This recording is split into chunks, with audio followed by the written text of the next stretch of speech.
The Volunteer Ambulance Corps, Queens Village, circa 1972. That's Jeannie Marie Braun at the wheel. She became an advanced EMT and later an emergency room nurse.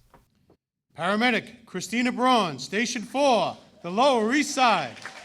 Fast forward almost 5 decades. Christina Braun graduated yesterday as a New York City Fire Department paramedic. And that's her uncle, Martin Braun, the FDNY Deputy Chief of Emergency Medical Services. That makes 3 generations of Brauns saving lives. Martin Braun is here in the middle, and Christina's grandfather, Bellerose Village Fire Department Commissioner George Braun, who is also a former EMT. In 1971, I graduated Queens College with a business degree, and then I was looking for something to do as a volunteer within our community, and the Queens Village House Bellerose VAC was starting up. Jeannie and her co-workers were trailblazers. There were a few women because it was volunteers. We did have a few. We didn't have very many women drivers, I can tell you that. Yeah, my mom was one of the few female drivers. She used to drive one of those old Cadillac ambulances, which only in old movies you see them once in a while. Yeah, so back in 72, it was kind of unusual to see a female driving an ambulance. I used to get terrible looks when you drive along. Yeah, now my niece is driving them every day, and nobody's even thinking twice about it. That's it. That desire for public service and advancement continues. My uncle was always working as an emergency in the medical service since I was little, since I was born.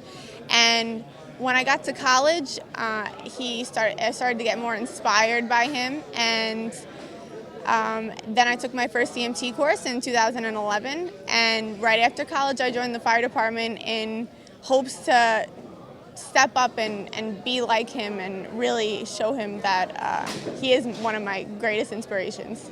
I'm very proud to see my niece following in my footsteps as I followed in my parents' footsteps, and now to have the 3rd generation of the family following and our footsteps collectively. I think it's exciting. It's satisfying to see that, and they could do a whole lot worse.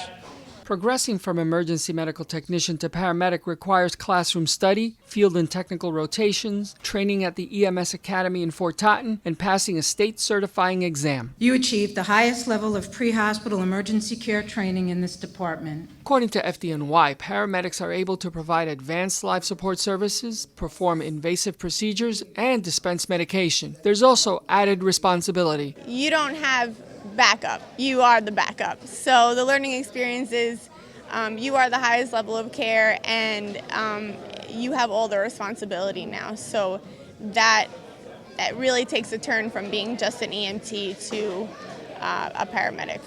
Yeah, she's the team leader now, so she's going to be in charge of running the scene. No matter how serious the patient's injury or illness is. The paramedics are the ones that are in charge, and that they coordinate the actions of the EMTs working beneath them, as well as the CFR firefighters that are helping out with patient care and CPR and resuscitation. The result of the work, it might be said, is priceless. If each one of these folks in the front saved one life a year for their career, this entire auditorium would be filled up with people that have a second chance at life. One saved life per year is likely a very conservative estimate. Don't be modest here now. How many lives do you think you've saved in your career? I don't know, that's hard to estimate. I've been doing this for almost 30 years now, so it's a lot of math. But it's even the lives that the patients that aren't critical, that we don't resuscitate or technically bring back from clinical death, we touch people's lives with compassion and skill and care, and it's not always the patient that you bring back from death that has the most profound impact. We touch people's lives, and we're there when they're at their worst moments, and we help them get through it. And I'm very proud to have Christina joining us in that. 8 other graduates joined Braun within the ranks.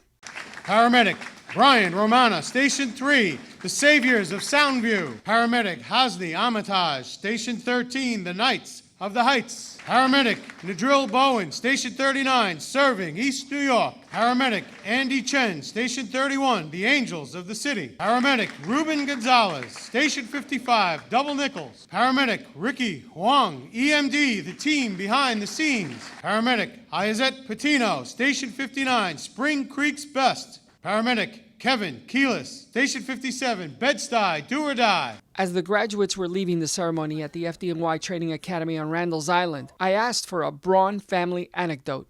So one day, I think my niece was 7 years old, and I needed to pick her up at school, and my car had broken down. And I was serving with my volunteer ambulance service, so at the spur of the moment, I had to use the ambulance to pick my niece up from second grade. So that was her first trip, her first ride in an ambulance, albeit fortunately not in the back of the ambulance.